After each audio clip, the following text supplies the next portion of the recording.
अस्सलाम वालेकुम। आपने ये क्वेश्चन पूछा है कि जो एचसीएफ है उसको डिवीजन मेथड से हम कैसे फाइंड आउट करेंगे। तो इसके लिए आपने कहा क्वेश्चन नंबर 6 सॉल्व करें। तो इसके अंदर एक्चुअली आपने यहाँ पे ये पॉलिनोमियल गिवन है, क्योंकि यहाँ जो वेरिएबल है उसका नाम पी है और उसकी जो पावर है वो नेचुरल नंबर्स है। तो ये पॉलिनोमियल है। ये जो कॉमा है, एक पॉलिनोमियल इससे पहले लिखो और इसके बाद है, ठीक है।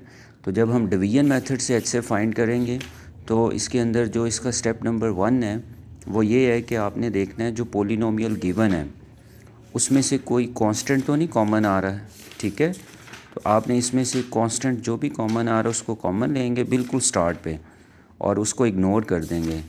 इग्नोर का मीनिंग ये है कि आपने उसको फिर जब फर्दर जितने भी स्टेप करेंगे उसमें जो भी चीज़ इग्नोर करेंगे उसको नहीं लिखना। इसी तरह आपने ये जो सेकंड पॉलिनोमियल दिया इसमें भी आपने देखना है कि कोई ऐसा कांस्टेंट तो नहीं जो सब में कॉमन आ रहा है, उसको कॉमन लें और उसको इग्नोर कर दें, ठीक है। ये इसका स्टेप नंबर 1 होगा। फिर इसके बाद आपने क्या करना है, इसको डिवाइड करना है। अब डिवाइड के अंदर क्या करना है, आपने इसमें देखना है किस पॉलिनोमियल की हाईएस्ट पावर है।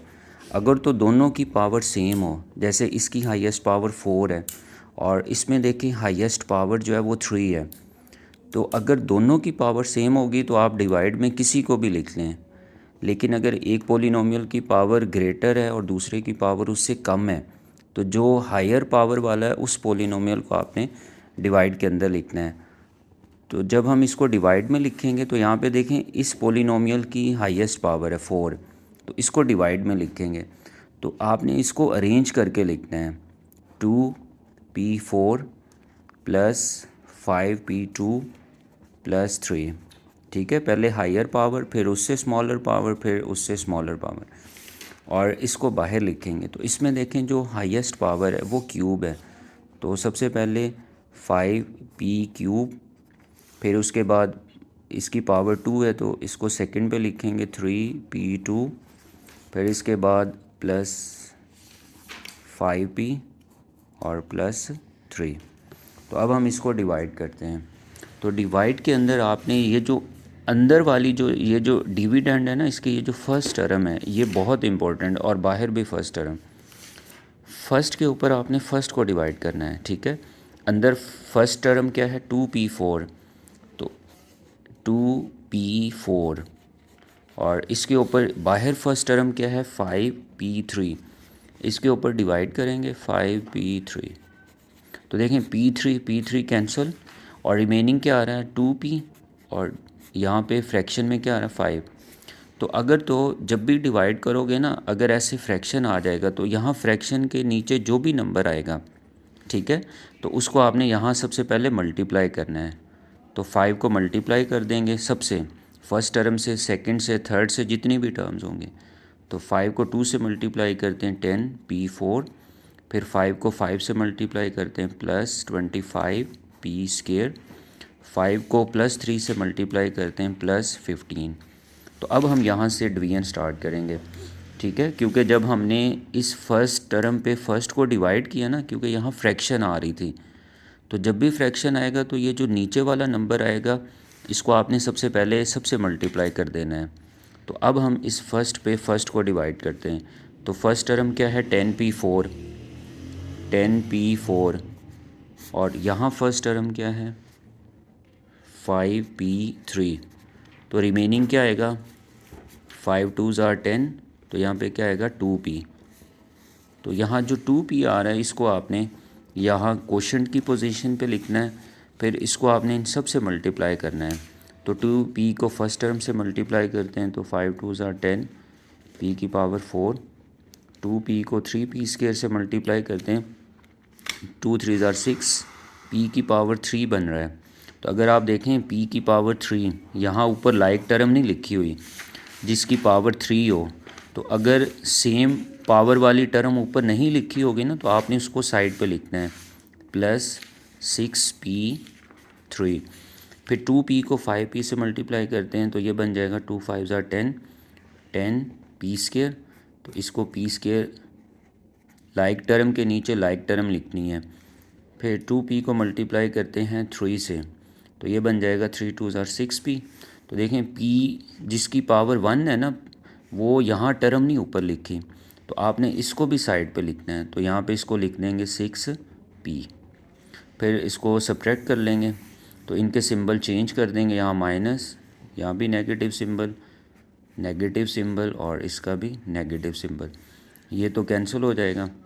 और रिमेनिंग यहाँ पे क्या आएगा, 25 माइनस 10 कितना होगा, 15p²। फिर यहाँ पे क्या आएगा, इसको यहाँ ड्रैग कर लें, यहाँ पे प्लस 15 माइनस 6p³ और माइनस 6p। ठीक है, अब इसमें देखें कोई नंबर कॉमन आ रहा है, जस्ट कांस्टेंट।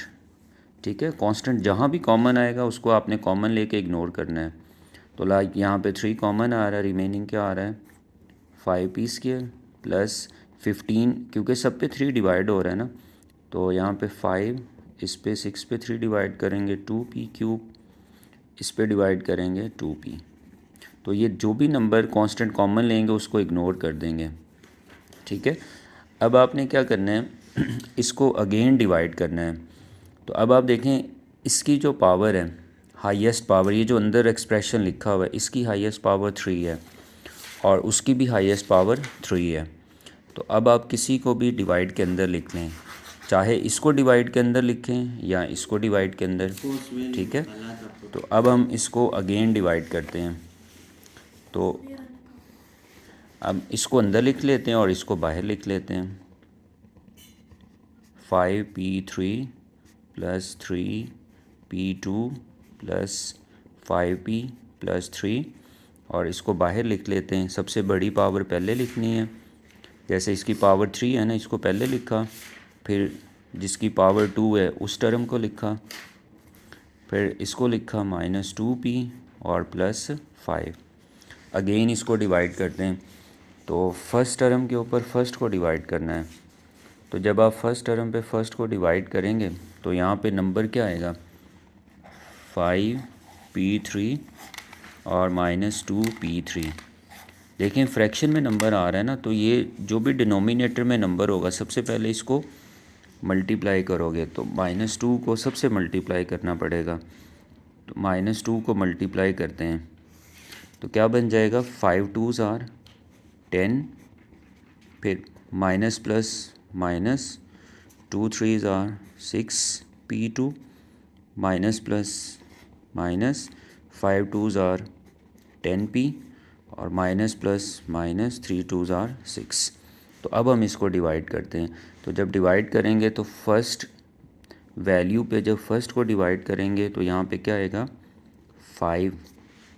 तो अब हम 5 को सबसे मल्टीप्लाई कर लेते हैं, तो 5 2s are 10p³, 5 5s are 25p², फिर 5 को -2p से करेंगे तो -10p, और 5 को 5 से करेंगे तो 25। फिर इनको माइनस कर लेंगे। देखें जब आप माइनस करेंगे इनके सिंबल चेंज कर देंगे, यहाँ प्लस आएगा, यहाँ माइनस, तो ये फर्स्ट टर्म भी कैंसिल होगी, थर्ड टर्म भी कैंसिल होगी, और रिमेनिंग क्या आएगा -6p² -25p²। तो ये कितना बन जाएगा -6p² -25p², तो ये आएगा -31p², और इसका क्या आएगा -6 और -25 -31। तो अब आप देखें इन दोनों में से जो कांस्टेंट है वो कॉमन आ रहा है, तो -31 कॉमन ले लोगे और जो रिमेनिंग आएगा p² + 1, तो -31 को इग्नोर कर दोगे। अब देखें p² + 1 आ रहा रिमाइंडर, तो इसकी पावर कम आ रही है और इसकी पावर जो डिवाइज़र है इसकी पावर उससे ज़्यादा है। तो अब इसको अंदर लिखोगे और इसको डिवाइड करोगे, तो ये डिवाइड करते जाएंगे जब तक रिमाइंडर 0 नहीं आएगा। तो अब हम इसको अंदर लिखते हैं और इस पे डिवाइड करते हैं। देखें इसको अब हम डिवाइड करते हैं, फर्स्ट वैल्यू पे फर्स्ट को डिवाइड करते हैं। तो जब आप डिवाइड करेंगे तो रिमेनिंग क्या आएगा -2p। तो -2p को दोनों से मल्टीप्लाई कर दें, -2p³ -2p को +1 से करेंगे मल्टीप्लाई -2p। तो फिर इनके सिंबल चेंज कर देंगे और इसका सिंबल भी प्लस, तो ये भी कैंसिल, ये भी कैंसिल। इसको ड्रैग कर लें, यहाँ पे ले आएँ +5p² और इसको भी यहाँ पे इसके साथ ले आएँ +5। तो अब आप देखें यहाँ पे दोनों में से 5 क्या आ रहा है, कॉमन। तो 5 कॉमन ले लें, p² + 1। तो इसको इग्नोर कर दें। फिर इसके बाद देखें इसकी पावर भी 2 है, इसकी पावर भी 2 है, दोनों की सेम पावर है। तो किसी को भी डिवाइड के अंदर लिख लें। लाइक इसको हम p² + 1 को डिवाइड के अंदर लिख लेते हैं और इसको बाहर। फिर अगेन वही फर्स्ट पे फर्स्ट टर्म डिवाइड करोगे 1 आएगा, तो 1 को मल्टीप्लाई कर दें p² + 1। तो सिंबल चेंज कर लेंगे, तो ये कैंसिल। तो ये जो साइड पे आएगा ना एक्सप्रेशन, इसको कहते हैं HCF। तो इसका HCF क्या आ रहा है, p² + 1। अगर देखें 2 से ज़्यादा पोलिनोमियल गिवन होते, पहले आप 2 को डिवाइड करते हैं, फिर ये जो HCF आएगा इसको आपने थर्ड पे डिवाइड करना है, ठीक है।